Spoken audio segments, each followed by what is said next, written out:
Hey, Believe to See listeners! It's time for Advent and Christmas, but it's also time for end-of-year fundraising. The Anselm Society and Believe to See are run on donations from people like you, and we are trying to raise $10,000 by the end of the year. If you enjoy the show, please head over to believetosee.net and make a gift. Your one-time or monthly gifts make the show possible, and right now we'd love to make some investments to improve a few things. We can't do it without your support. Even the smallest gift makes a difference. Thank you so much and enjoy the show.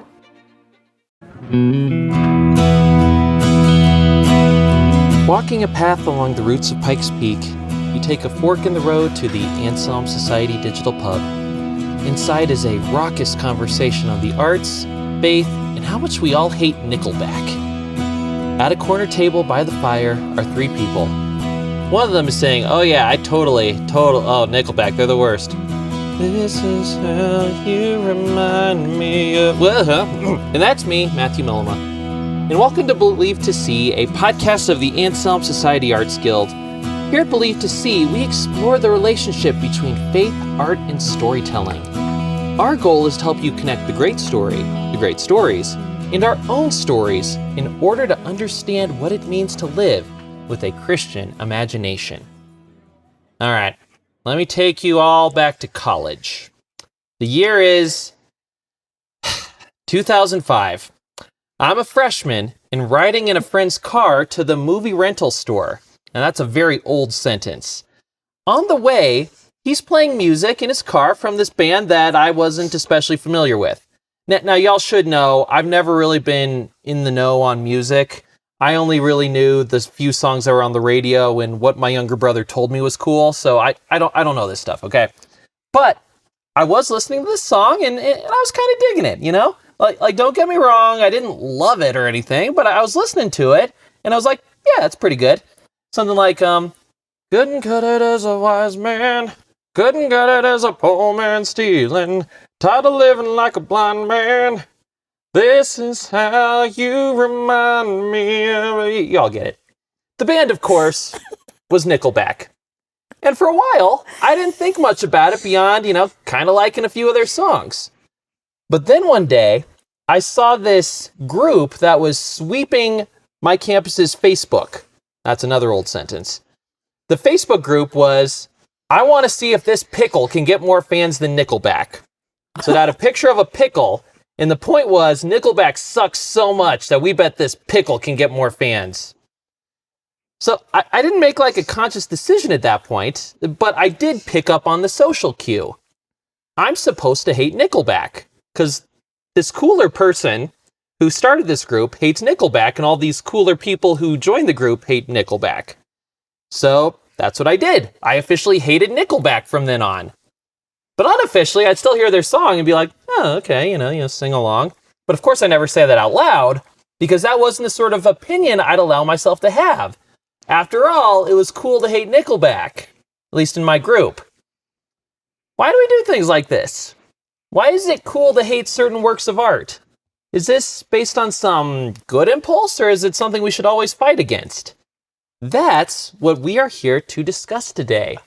And joining us is Mandy Hauk. Mandy, how are you? I'm good. Do you have any Nickelback opinions, or is this just sort of falling through the crevices for you? Well, the only reason I'm aware I'm supposed to hate Nickelback is because of the students that told me I was supposed to hate Nickelback, because I don't know if you're aware, but you stated an inaccuracy in your diatribe right there, because you said college was in 2005, and I'm sorry, college was in 1988. That's when college was. But anyway, I was wondering that, because I thought Nickelback might be sort of in that sort of generational gap, right? Because what's popular when you're in college, and what's popular when your kids are growing up. I thought this sort of fell in between. You're exactly right. Okay. Because my girls were little. But my students were the ones who informed me. So you still knew the proper things to hate. The proper things to hate. Okay. Yeah. All right. And we're also joined here by Christina Brown. And Christina, as we were getting ready to record this, you gave what I considered a surprising revelation.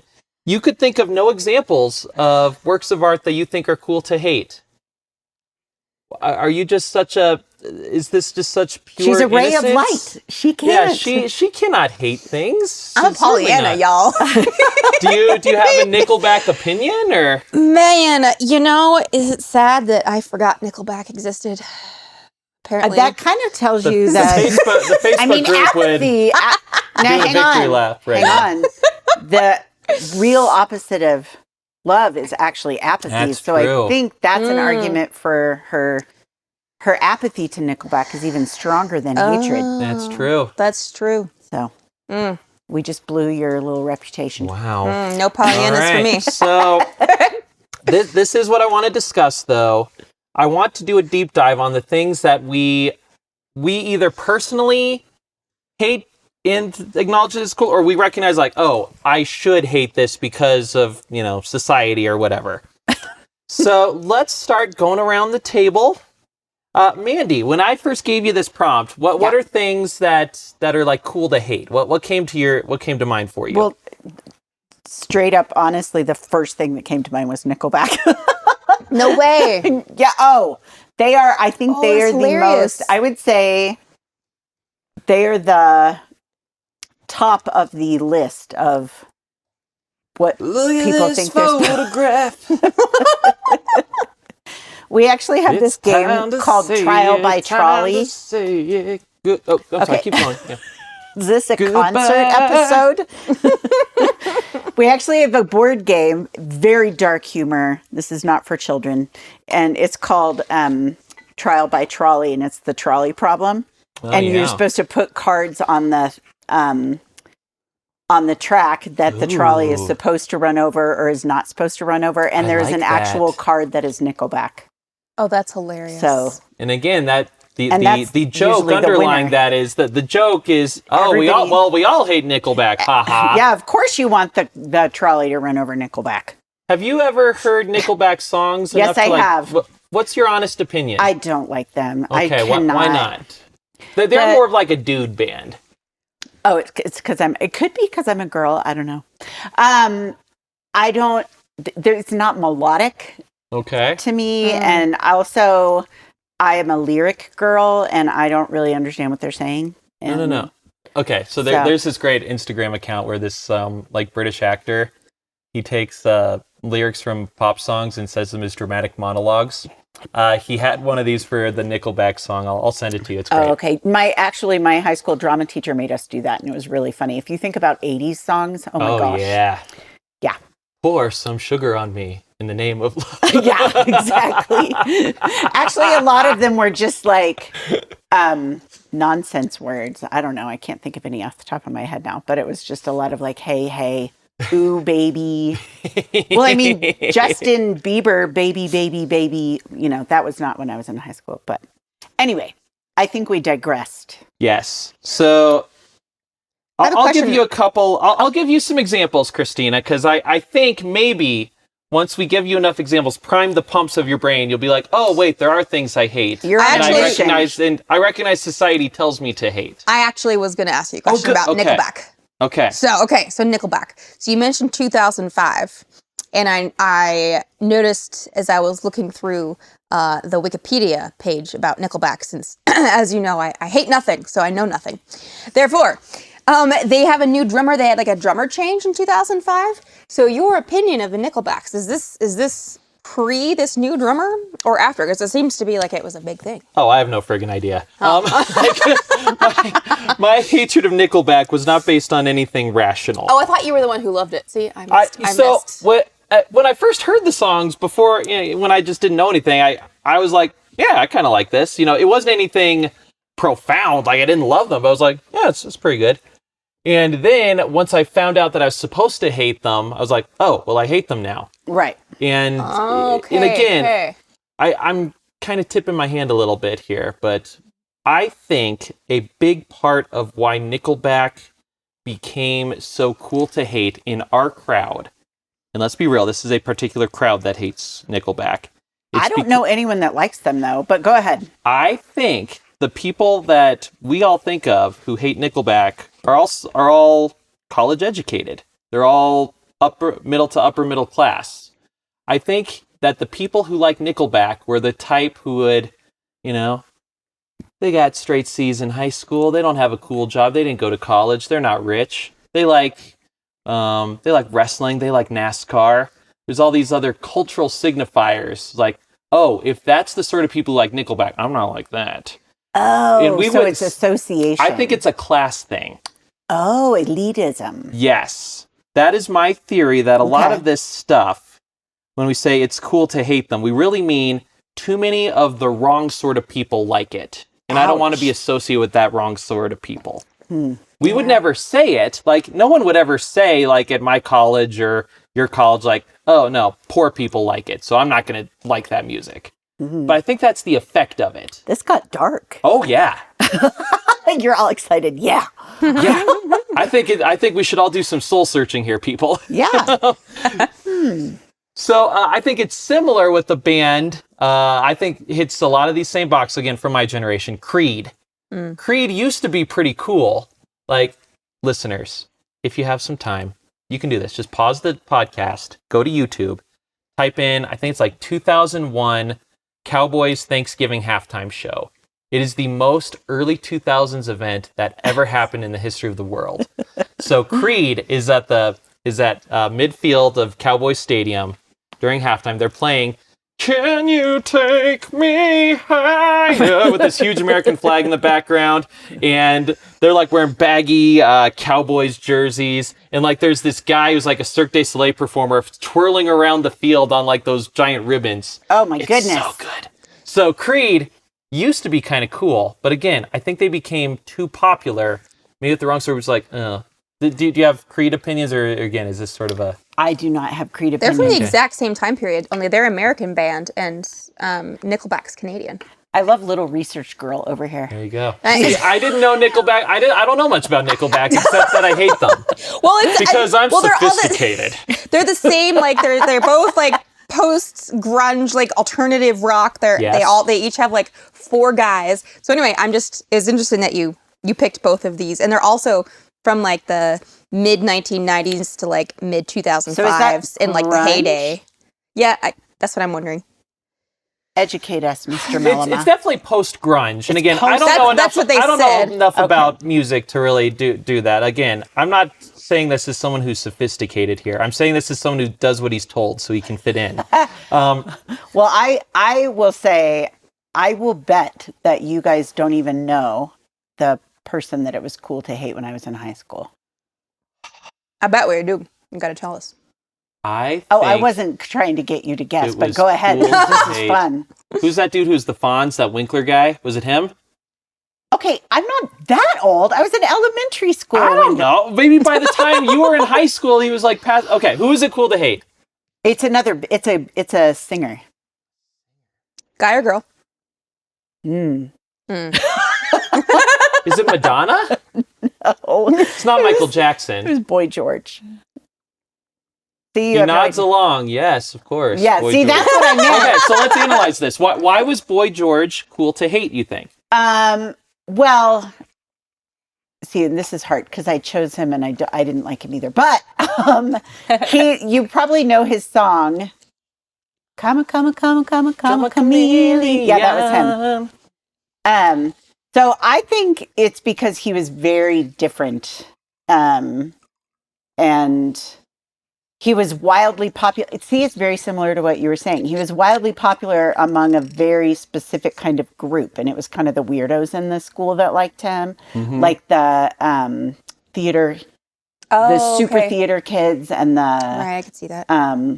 The loners and not the loners because they were together, but like, you know. Well, there's the loners clique in high school, right? Yeah. There really is. Yeah. Their thing is, but... So it was like the new wave, not new wave, that's not right. But anyway, so people didn't like him. And I mean, he also, he was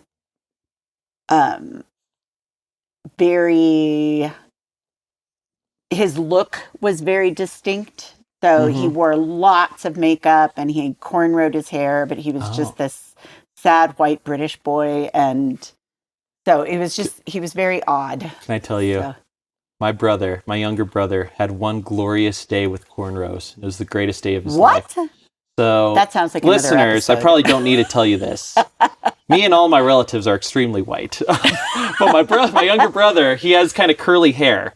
And one time when we were in high school, my grandpa took us on this family cruise, and we do a stop in Belize. And they had these women there who would braid the hair of the tourists. Oh, the ones on the beach. Yeah, exactly. One of those things.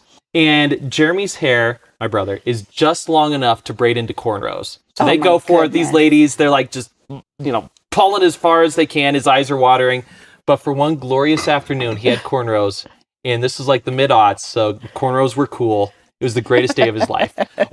I remember him staring at himself in the mirror, just oh yeah, oh yeah, oh yeah. It's so good. It's so good. But anyway, cornrows, where are we? Boy George. Okay.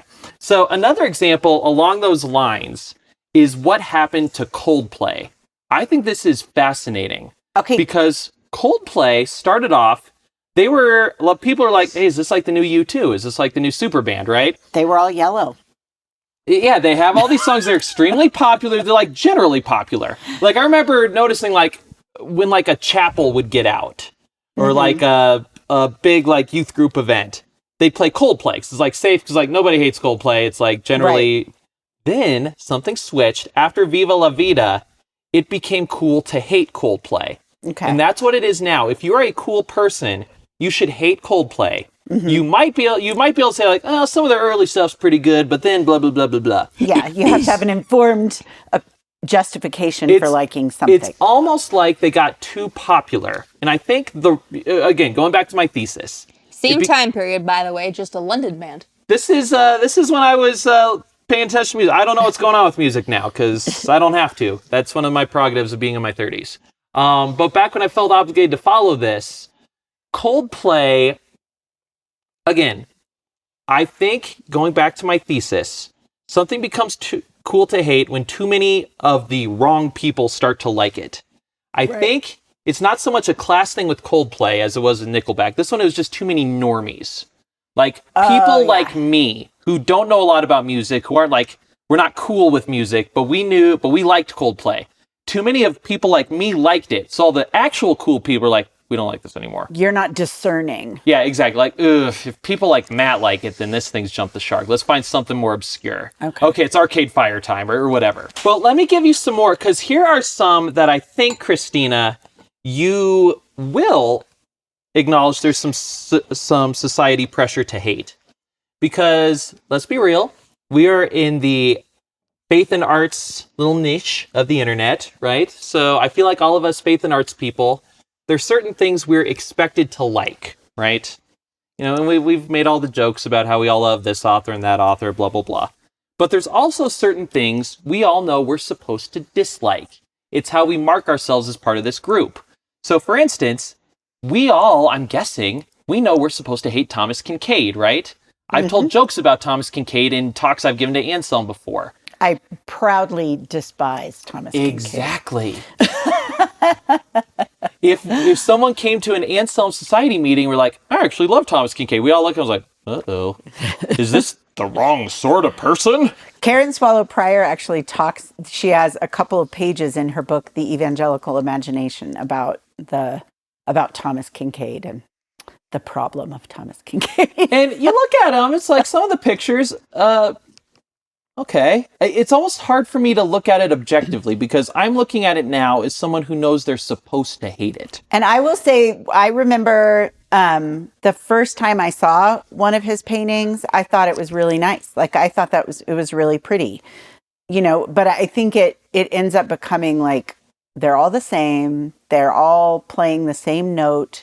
He literally has lights behind he's not a painter of light. They actually install lights behind some of the paintings to make the house light up. So it ends up, yeah. Yeah, and again, I am guessing that if you're the sort of person listening to a podcast like this, you totally agree, right? I agree with you. All the people listening, because if you're the sort of person who listens to a faith and arts podcast, you're supposed to hate Thomas Kincaid, and there are valid reasons to dislike Thomas Kincaid. Mm-hmm. But for me, it's hard to disentangle it because I know I should. Yeah, so then you're is my opinion it's valid? Part of being in the group, right? So you're asking yourself, is my opinion organic or is this Nickelback again, right? Do I just hate it because I know I'm supposed to? Right. Christina, Thomas Kincaid, thoughts? You know, yeah, I know he's cool to hate, and I do not see. This is where It's for okay. me and trying not to hate things comes into a Pollyanna-ish terrible sort of place.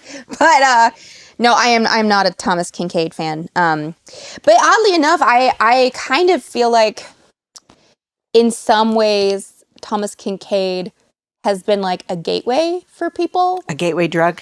Yeah, into like longing for something beautiful that you can't find in reality. Because part of, I think, like Thomas Kincaid, right, is like his scenes are unrealistic, and he got a lot of like flack for that. Like, no, like this is impossible. This thing wouldn't exist in real life.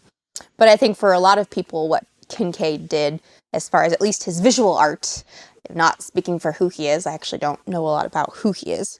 But as far as his visual art, I can say even from personal experience, like I would gaze at some of his paintings and just wish there was a place like that somewhere in life. Yeah. So I think for me, yes, he's cool to hate for sure, because I've seen it a ton in these settings that we're sort of talking about. But I also just think there's a little bit of merit. And similar here is, again, if you're the sort of person who's listening to an Anselm Society podcast, you probably dislike most quote-unquote Christian films, right? Mm-hmm. You probably don't like God's Not Dead, God's Not Dead 2, God's Not Dead, The Reckoning, or whatever they are. How many are there now? I don't know. Because I'm in the Anselm Society. Of course I don't watch those movies. But that's another thing where, one, the few clips I have watched, I do not like at all. I find them very cringy and they make me uncomfortable. But two, I know I'm not supposed to like them, so who knows what's going on there. But that's another thing where in our in-group, the group who care about good art and who don't like, insert the list of things, trite, easy explanations, blah, blah, blah, we know we're supposed to dislike those. Right. If someone came to an Anselm Society Arts Guild meeting and was like, guys, I just saw the best movie, God's Not Dead 3. God's Not Dead 14. Yeah, exactly. We all kind of go He's still not dead. Uh-oh. So let's talk about your movie habits. What do you know? Christina, did you make a mistake in the in the selection process? We need an intervention. Again, maybe there's a valid reason for liking the movies, right? Well, yes, Mandy. I was going to say, back to Thomas Kincaid, I like what Christina said about, I think you hit it. And that's why I liked the first painting I saw, because it does sort of invoke like a longing for an idealistic place. And that's not necessarily a bad thing. I think it's a cynic's view. I was going to say a cynicist, which is not a word. Anyway, making things more complicated.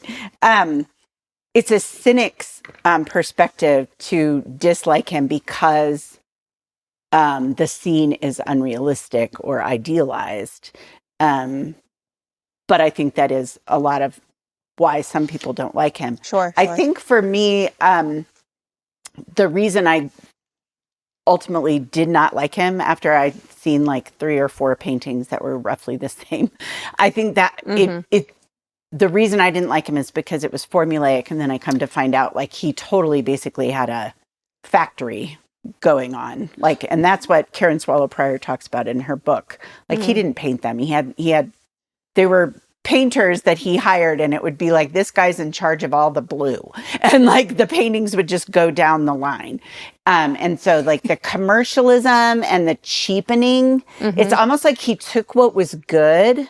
Yeah, like the integrity is not there. The integrity is what's missing, because he played off that longing for wonder, and instead of honoring it, Monopolized on it. he monopolized and commercialized it. And that's wrong. Yeah, that's messed up in any genre for sure. Right.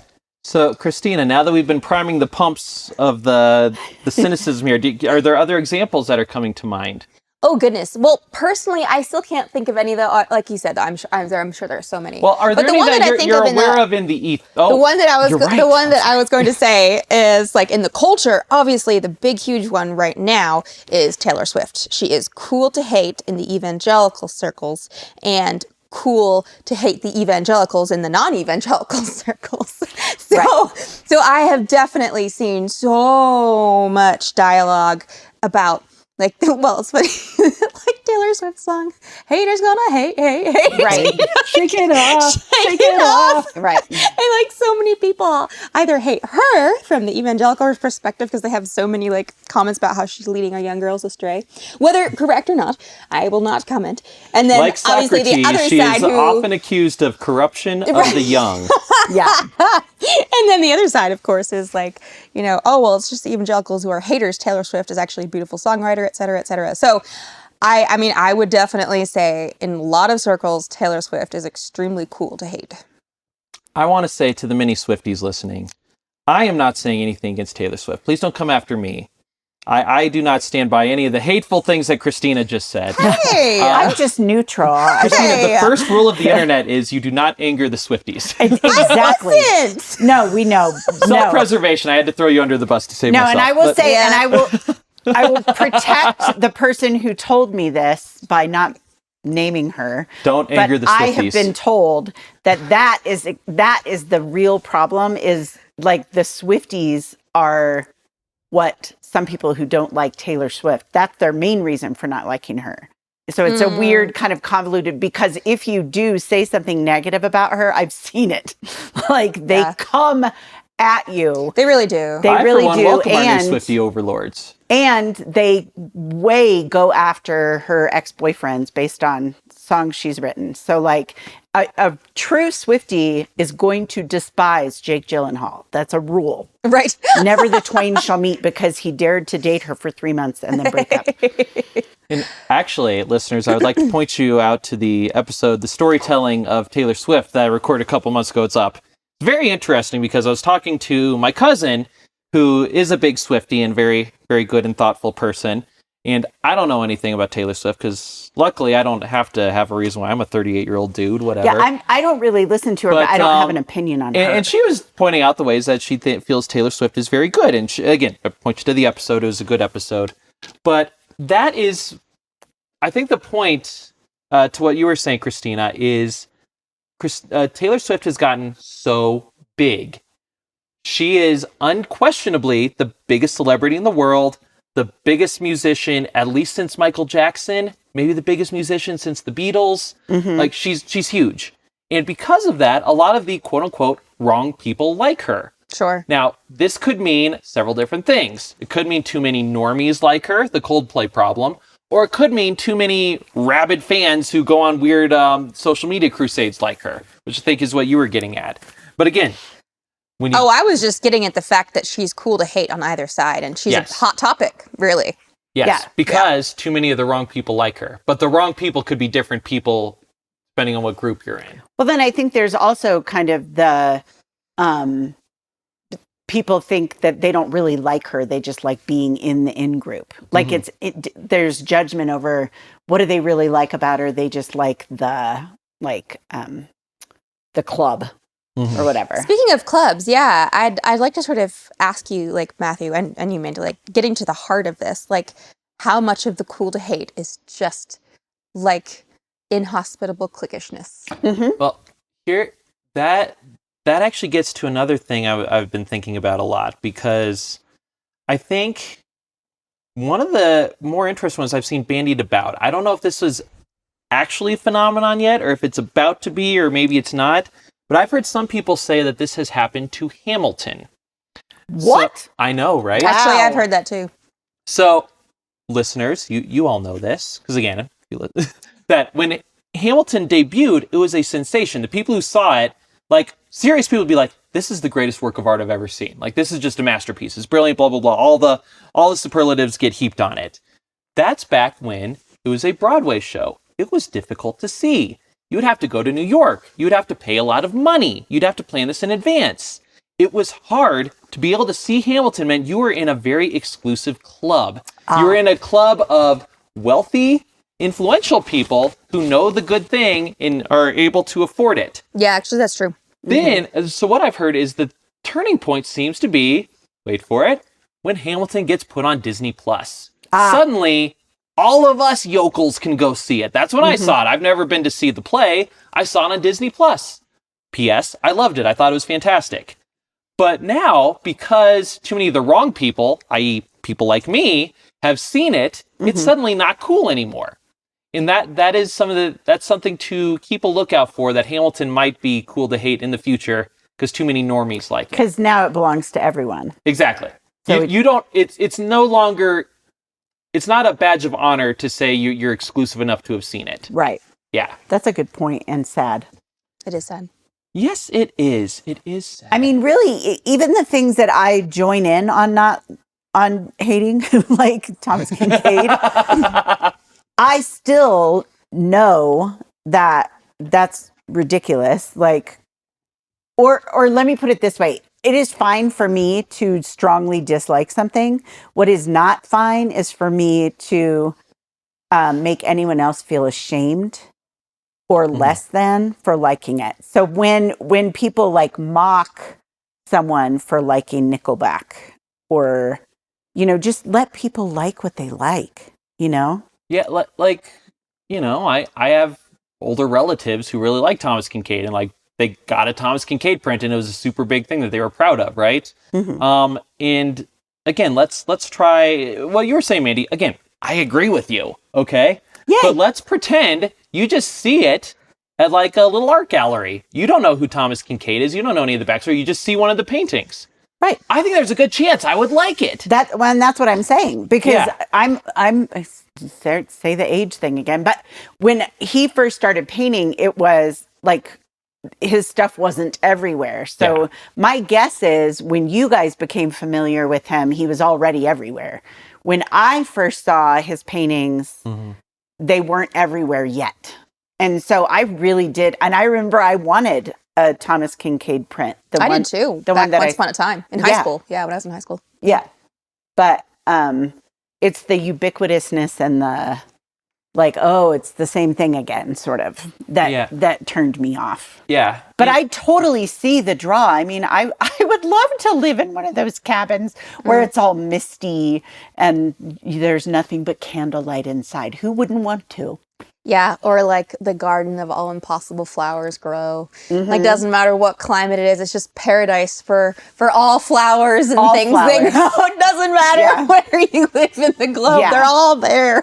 I mean, talk about paradise. The peonies and the magnolias are blooming together. And the bird Maybe of paradise. they can. I don't even know. I don't know.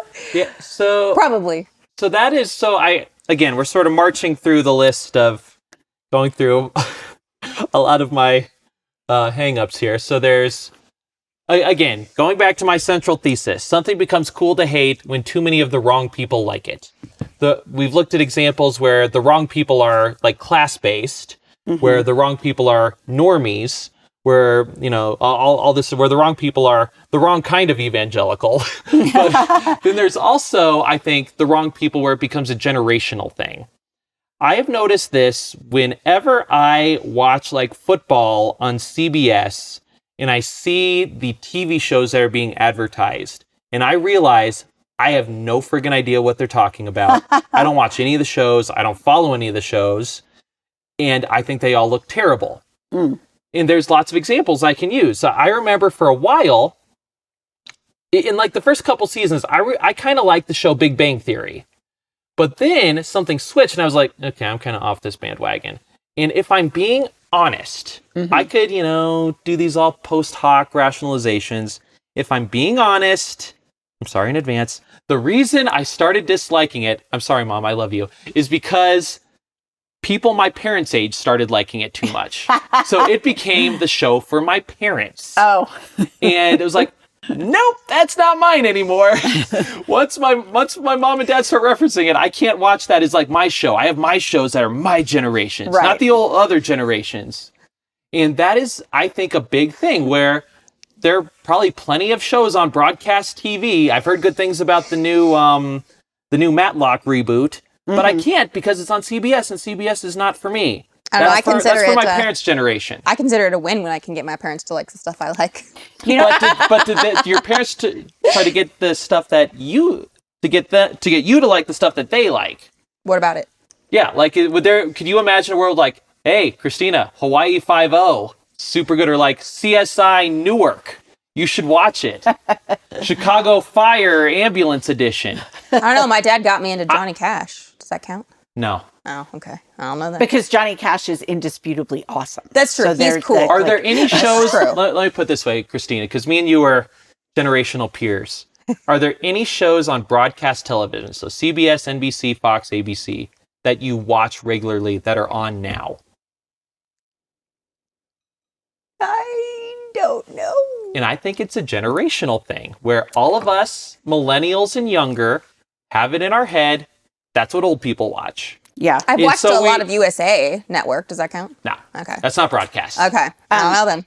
Well, I mean, Bethany likes to make, and Emmy like to make fun of us, Peter and me, because half the time when I'm telling them about a new book or a new thing I learned about or a new movie or whatever, they'll be like, you saw that on CBS Sunday Morning, didn't you? And I'm like, yes, I did.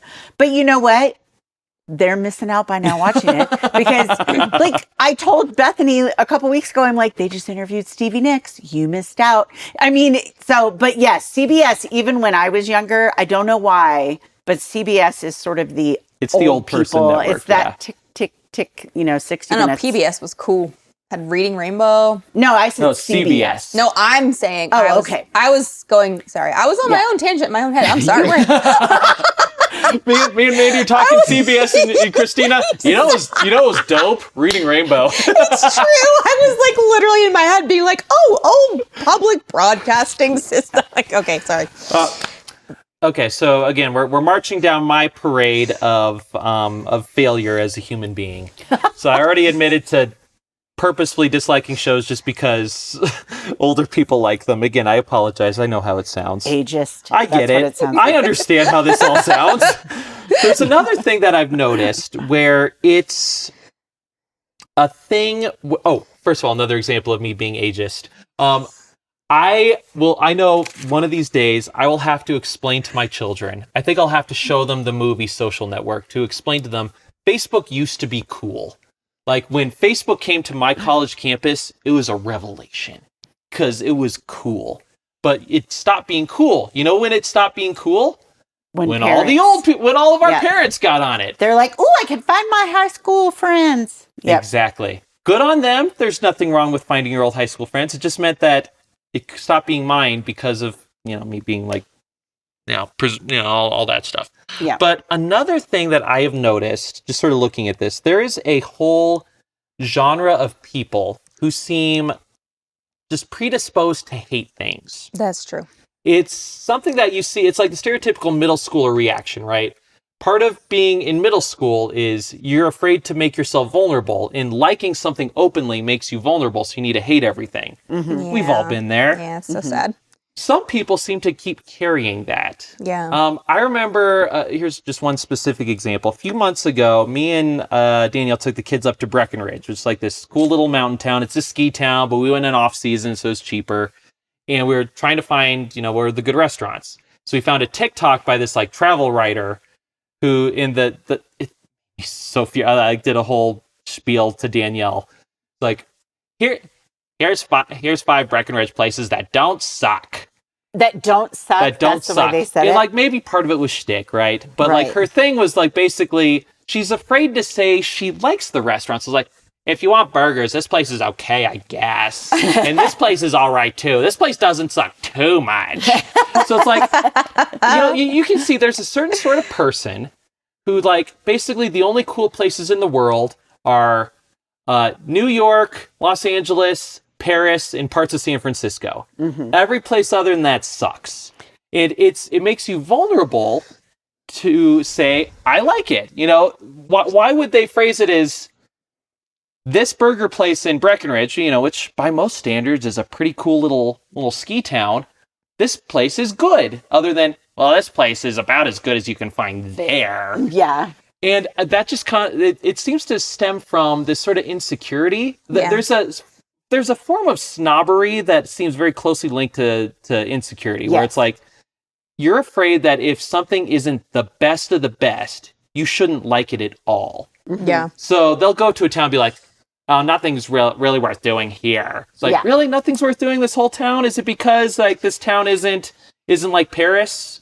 You know, like it's just, it's almost it's a very impoverished view where it's like, if it's not the best, I can't like it. Yeah. Well, it's like they don't want to be easily impressed. Yes. Because if they're easily impressed, then they must not really be educated, or they must not be discerning, or they must not have experienced really, really cool things. Exactly. Honestly, if they're easily impressed, I mean, because I feel like they're vulnerable. I feel like anytime you say a very strong opinion, or you say you like something, or you're opening yourself up to wounds in a way when someone says, "How could you?"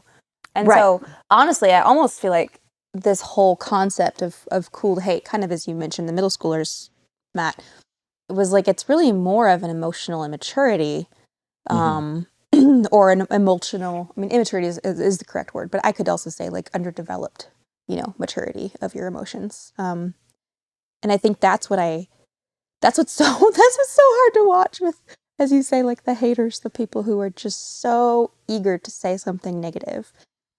And I do think there's a difference between people who just don't like something, but they're not going around talking about it all the time. Yeah. Specifically, if they're not like, ugh, you like Nickelback? Okay, whatever. When they make it a point of shaming someone else It's for again, liking something. some kind of like emotional instability, insecurity, Yeah, immaturity. You can almost picture them, like you can picture this like Breckenridge TikTok lady. She's like, her core fear would be saying, oh, this burger place in Breckenridge, it's really good. And picture like in a bigger snob's like, no, you haven't had a good burger unless you've been to this place. There you go. That's like, it. That's their core fear. Be like, there might be a cooler, better place that I don't know about, and that will shame me. So I'm going to pretend there you go. that this good burger place is only okay. That's what I was referring to as like, the Status. the vulnerability it takes to actually say, I like something and I will stand here. Well, and honestly, proclaim some of my favorite people are people who like everything. Like, how is that not a great thing?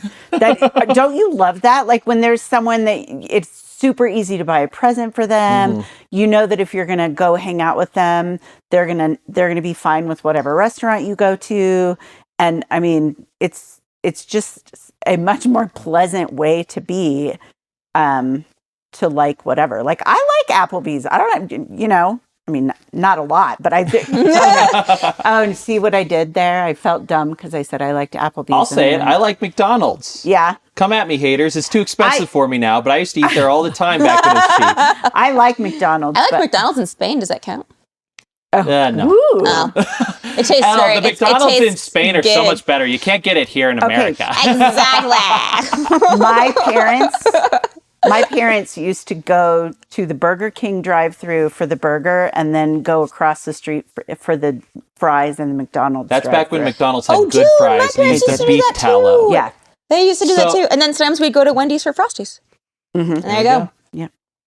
McDonald's used to use beef tallow and their fries were amazing. Then like some rich guy like had a heart attack and blamed McDonald's. Not his whole lifestyle, but McDonald's in particular.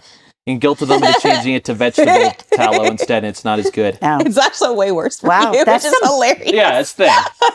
That's some bonus educational content right there. Right? But yeah, so that is another thing. I think a lot of the cool to hate, there is this snobbery born from insecurity, right? In the final group that I want to talk about here, because we're running a little low on time, is the concept of gatekeeping. I think this is very closely aligned, where there certain fandoms here will be very hostile toward outsiders appreciating the thing that they like, to the extent that if you're not a true fan, they'll chase you away. So I'll give you a couple examples. I'll give you one from sports, and then Amanda, you sort of nodded, so I'm guessing you have examples too of gatekeeping fandoms. I have one example, yes. Go Okay, ahead. so the NHL is like this, the National Hockey League, where for a lot of people, like the NHL hockey, it's the fourth major sport. So there's 4 major sports in America. NHL is clearly number 4, right? And if you like the NHL, you're a hardcore fan. So like the fans in Canada, the fans in Detroit, in other cities will have certain fan bases. And there's this huge thing where it's like, you can't sit with us, where it's impossible to be a casual hockey fan and enjoy being around hardcore hockey fans. Where like the NFL, it's possible to be like, oh, I kind of like the Broncos, and you can hang out with hardcore Broncos fans. It's fine, because then the NFL is so popular, it's ubiquitous. But the NHL has this weird gatekeeping thing where if you kind of like the NHL, like me, I'll admit, I'm a casual Avalanche fan. I watch Avalanche hockey games sometime, but hockey's not my favorite sport. I only watch it sometimes. I would never, ever engage in like an online discussion about the Avalanche or engage like a hardcore fan, because I know I will be gatekeeped. Because it's like, oh, we don't want these casual fans, these normies, who might expand the game and its popularity. Right. We'd rather have it be a niche thing that this small group super duper loves than be this bigger thing that the wrong sort of fan, people like me, really like. Do you think that like NASCAR might be kind of like that too? It probably, I don't know much about NASCAR, Yeah, but we should ask. Sarah Pottinger is the biggest NASCAR fan Really? I've ever met in my life. I didn't know that. Oh, yes. She's a huge NASCAR fan. That is fascinating. I know. But, Wow, we just blew his mind. but anyway, Mandy, do you have any gatekeeping? This is a little twist on that. This is when you like someone, you like a band that no one's heard of, and then all of a sudden everyone else starts liking them. Oh my gosh. And then this is going to sound like a lie because everyone always does this. Well, I liked them before they were cool. But I on my honor, I am raising my right hand. I don't have a Bible to put it on handy. I do have a Bible, people. Don't freak out, but not nearby. I started liking U2 before people knew who they were. I was this close to telling a joke. Like, there was this little band in Ireland called U2 that made it, but that's actually it. That is actually true. And it's because my youth leader had a boyfriend who was like a super like major music freak. And he played their album Boy for me. So this was way before. And I can remember on my binder, I had stickers all over my binder, and I had a sticker that said, I love you too. And I remember they were so unknown then that kids at school would be like, you love me too, and like make fun of me. And then I would be like, no, it's a band, you plebeian. And then like 2 years later, Philistine. yeah. Then like 2 years later, everybody's like, oh, you too, blah. Yeah, because when I liked you too, it was when all the other girls were flipping out over Duran Duran. And so it sticks in my craw. So, you know, but I mean, and then the girls, both of my girls have sort of niche bands that they like. And one thing, Noah Kahn got super popular right after Bethany had seen him. She had seen him twice in small venues for not much money. And now she's like, I can't afford to see him now because everyone likes him. So there is that aspect to it. But more than that, it's like an ownership thing. And then it's so silly because I'm like, well, if I like them so much, I should be happy they're popular. But I don't want anyone to think I only like them because everybody else does. Likes them. That's a great okay. side of the coin. That is so great. I've been there. Totally been there. Yeah. Okay, so that's good because I wanted to sort of unpack this. So when U2 became really popular, that made you upset. Oh, yes. Okay, and it made you upset because you thought everyone thought you liked U2 just because everyone else did. Mm-hmm. But really, you liked U2 before it was cool because of the merits of the music. Yes. Okay. And then I got no credit Right. for having been able to hear and discern their awesomeness on my own. Yeah. Totally I am not part of the crowd. I was the first American girl to ever listen to U2. No, I'm kidding. You were an individual, and you were an artist, and you have taste. Yes, it started with me. You're welcome, Bono. That's interesting. So, Christina, it sounds like this has happened to you too. Oh, of course it has. You as well. Yes. Oh, I didn't even catch that. Well done. Good catch. So what band did that happen to you for? Oh goodness, it wasn't just band. I mean, it's a whole bunch of things in life. So let me tell you an example where this happened to me. It's not nearly as dramatic, but I told you, I don't listen to a lot of super cool music, right? Like that's never been my thing. It was a major social liability for me when I was a teenager and in my early 20s. Now it doesn't matter. Woo! But the only band I ever, quote unquote, discovered was The Fray. Okay, so again, very popular in the mid-aughts. The reason I discovered them is because they were from Denver. And my younger brother, who's cooler than me, told me, like, hey, you should listen to this song by The Fray. With the guy with the cornrows? Everyone, yeah, the cornrows guy. Okay. Knows I mean. So I remember playing it for some other like people at my college, and they'd be like, oh, this is cool. I was like, yeah, they're a new band. But here's the thing. When they became popular, I was happy about it because it was like vindicating. Like I liked a cool band before it was cool, so I'm wondering why my reaction was different than yours, Mandy. I think it's because you probably prided yourself on your musical taste. Yes. I always knew I had crappy musical taste.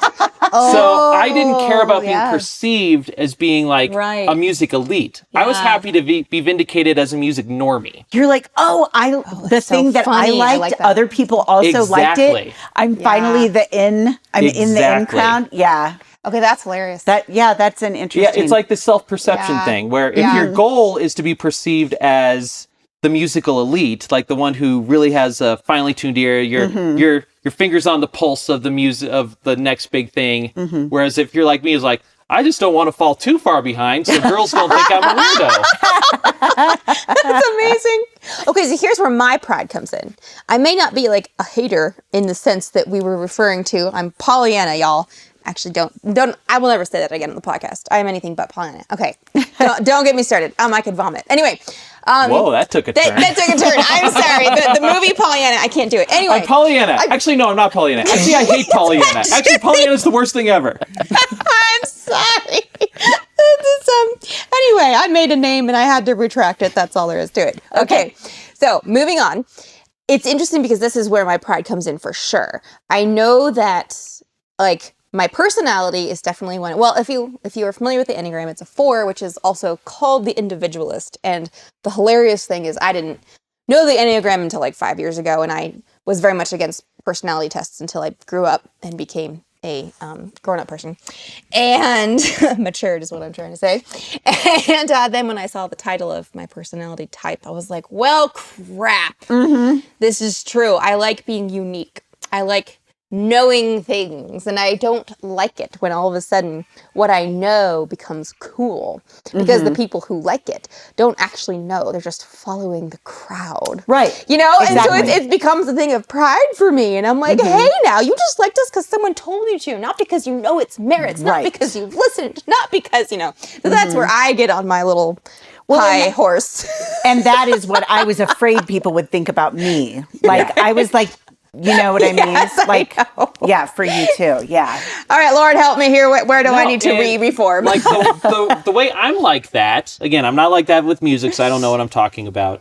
But I am that way with like novels, with books, right? So like my favorite book list is highly curated, and it's based a lot on what I know I should say. There's certain books that I genuinely love, but I'm a little afraid because like, you see, that gets assigned to a lot of high school students, so I'm afraid people think that like it's the only book I read in high school because it was assigned to me, blah, blah, blah, blah, blah, blah, blah. Oh, that's so funny. Because again, I'm a writer, so I want to be perceived as having unusually good taste and sophistication, so I don't want to follow any of the normie stuff. Right. In that way, when I select stuff, it's not what I really like, it's what I actually like combined with what I know I should like. Right. That makes sense. Yes. So where does that bring us all? Well, I think... Besides saying, Lord, help us be humble. Yeah. Yeah, I think there's a couple lessons that we can sort of glean from here. First, I think there's some humility in how we evaluate works of art, just acknowledging we don't encounter works of art in a vacuum, right? We like to believe that the reason we hate the things we're supposed to hate is because we have the correctly calibrated taste. Yes, that's so wise. Yep. That could be true. And again, like we've been talking about, there are legitimate reasons to like dislike Thomas Kincaid or dislike this or dislike that. But also, a lot of what we like and don't like is shaped by, even subconsciously, by what we think we should like or should dislike. Again, if I didn't know that it was cool to hate Nickelback, would I be listening to Nickelback now? Probably not, but maybe. I don't know. Because my perception of it was shaped by what I knew others expected of me. So that's one. 2, I think it's important to keep in mind that a lot of the stuff that we quote unquote hate, it might behoove us to analyze the reasons for it. Again, if we dislike Nickelback because, it's a class thing, like, that's pretty crappy. Like, who cares if people without college education like something? You can still like it too, right? Right. And again, none of us would say that starkly, but in effect, that's how it becomes. It becomes a class marker. So I'd say be very cautious about that sort of thing. And 3, it's okay to like things. Like, it's okay to like things. And if somebody tries to shame you for liking something because, this burger place, it's good, it's all right, but it's not the best, like, forget them. They're a snob and they're not worth your time. They're probably an insecure person who's afraid to acknowledge liking something. So don't worry about what they have to say. If you're in Breckenridge and you like a burger place, you can say, I like this burger. It's really good, right? Plus, you're probably really cold, off the slopes. You are just dying for a hot burger. If there's a song that comes on the radio and you like it, you can like it. You don't have to worry about whether the snobbish upper-class jerks like it. Just like what you like, okay? Agreed. All right. Yeah. Any other lessons we can derive from Nickelback? No, but I do want to give a plug for Mandy's delicious ginger cookies. You don't hate the ginger cookies? These cookies don't suck. I love them. So, listeners, if you want the recipe and Mandy is willing to share, I'm totally willing to share. I say you plug us on, tell us on social media. Yeah. And yes, excuse the munchings that I have been making all episode. And they are not ginger snaps. No. They are spiced ginger cookies with little bits of crystallized candied ginger And inside. Along those things about reaching out to the audience, if you have other examples of things that are cool to hate that you've noticed, I think this is an interesting topic. So please do reach out to us. You can find us on all of Anselm's social. You could also leave us a 5-star review on iTunes, Spotify, or wherever you get your podcast. Maybe throw it in there. You could be like, hey, 5 stars. Matt's okay. I really like Mandy and Christina. Also, it's cool to hate this band. It'll be educational and informative for all of us. But as y'all can probably tell, things are winding down at the Anselm Society Digital Pub. The fire's down to embers, the customers are trundling home, and you've polished off your final glass. Once again, Believe to See is a podcast of the Anselm Society Arts Guild. Thank you so much for listening, and we'll catch you next time.